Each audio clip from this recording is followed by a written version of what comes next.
Oke, assalamualaikum warahmatullahi wabarakatuh. Jumpa lagi teman-teman analis saham syariah. Jadi pada kesempatan kali ini kita akan bahas lagi soal saham Astra. Jadi saham ASII atau ASI. Saham Astra turun terus atau saham Astra jangka panjang seperti apa? Jadi teman-teman yang masuk di saham Astra ini atau mungkin ada yang rencana masuk investasi di saham ini. Nah, sekarang kita akan bahas soal bagaimana valuasi saham Astra. Jadi teman-teman, jadi kalau kita lihat data, sebenarnya sederhana kalau misalnya teman-teman cari saham yang baik untuk investasi, apakah itu investasi jangka menengah atau jangka panjang, biasanya kita akan lihat di total sales-nya, karena total sales ini menentukan soal apa namanya, cost, apa namanya, gross profit dan lain sebagainya, dan juga cost-nya itu ditentukan oleh manajemennya. Tapi terkait produknya laris atau tidak itu dilihat dari total sales-nya dari tahun ke tahun naik atau tidak.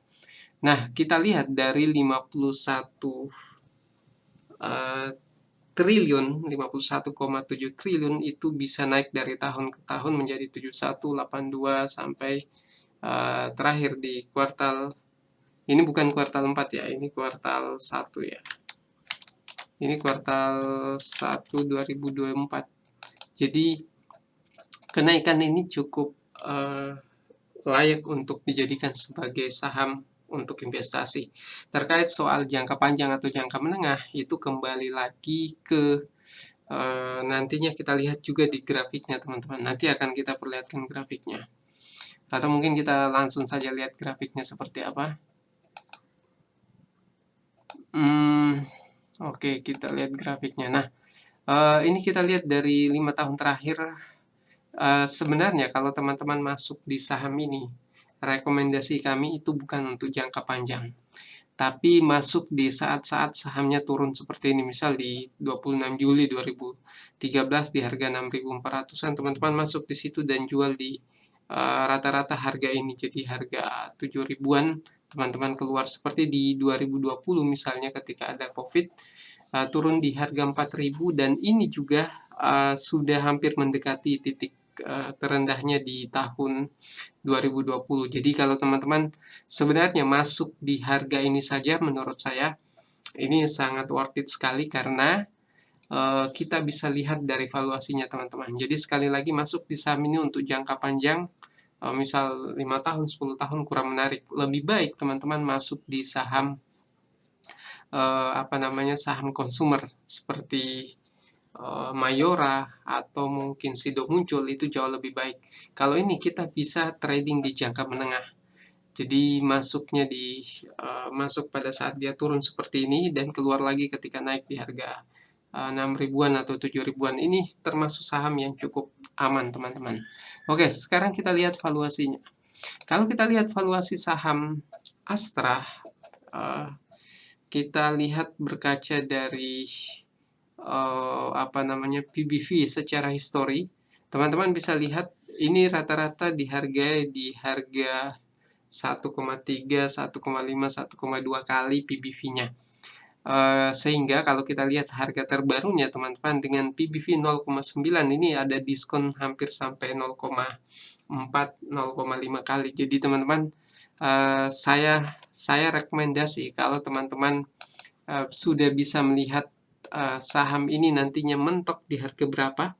Jadi kalau Teguh Hidayat itu biasanya kalau harga sahamnya ini sudah mantul, pergerakannya sudah mulai naik, maka itu saat yang mulai masuk di saham tersebut. Nah, kita tunggu nanti dia masuk nanti di harga berapa, baru kemudian harga sahamnya berbalik ke arah. Nah, itu strategi investasinya teman-teman. Karena kalau kita lihat PBV 0,9 secara histori, ini ada diskon bisa sampai 0,3 sampai 0,5 kali. Jadi berpeluang untuk masuk di saham ini. Kenapa kita katakan demikian? Karena saham-saham besar itu tidak bisa dilihat dengan PBV relatif saja. Artinya kalau dia di bawah satu murah, kalau di atas satu kali mahal. Tapi kita lihat secara histori. Secara histori dia stabil di minimal 1,2 sehingga 0,9 ini dia betul-betul terdiskon teman-teman. Terlebih karena lihat book value-nya itu jauh lebih tinggi dari harga pasarnya. Oke, kemudian price to earning ratio bagi Lokeng Hong itu masuk di saham yang pernya di bawah 10 itu sudah cukup lumayan.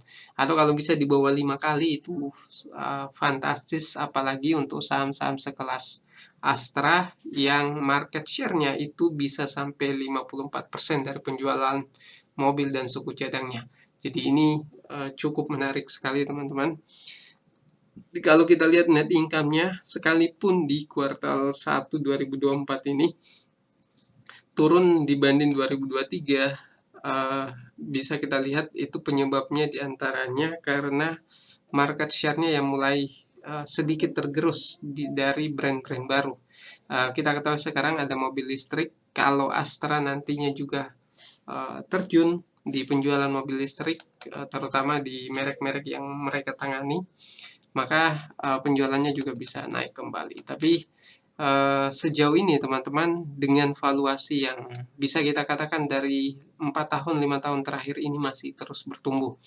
Jadi buat teman-teman yang ada pertanyaan soal ini, masuk di saham ini kapan? Nah, silahkan komentar di bawah. Jadi kalau teman-teman punya pertanyaan silahkan komentar dan jangan lupa share video ini ke berbagai sosial media dan juga jangan lupa subscribe yang baru bergabung. Sekian dari saya. Assalamualaikum warahmatullahi wabarakatuh.